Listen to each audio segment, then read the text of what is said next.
Every new dad should know these important things about how to be supportive during pregnancy. During the beginning months, you're going to want to educate yourself as much as possible. You can do this by reading books, watching TikToks, going to doctor's appointments. Those really help a lot. That way, you can ask questions to the doctor if you have any concerns. You're going to want to be there for your partner. Offering a listening ear and also validating her feelings can go a long way. During the whole pregnancy, you're going to want to take on as much responsibility as you can. Your partner is going to be in physical discomfort. That means it's on you to take care of the dishes, do the chores around the house, cook dinner. You're going to want to take as much off her plate as you can. The more time your partner has to focus on her pregnancy, her mental health, it's going to overall equal out to be a better experience for both her and the baby. Towards the end of the pregnancy, you're going to want to start planning for the future. These are things like setting up the nursery, making sure insurance is all good for the hospital, figuring out how much time you have off of work, figuring out who's going back to work, who's going to watch the baby. You're going to want to think about these lifestyle changes so nothing surprises you and you have a good solid plan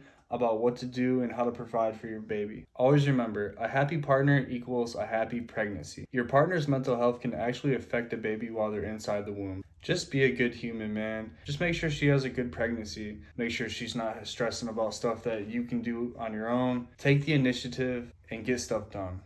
Throughout my experience, there was a couple times when my partner said that her back was hurting and just little things, and I wouldn't even think twice about it. And then like later in the day, I'd say like, oh, you're handling this pregnancy so well.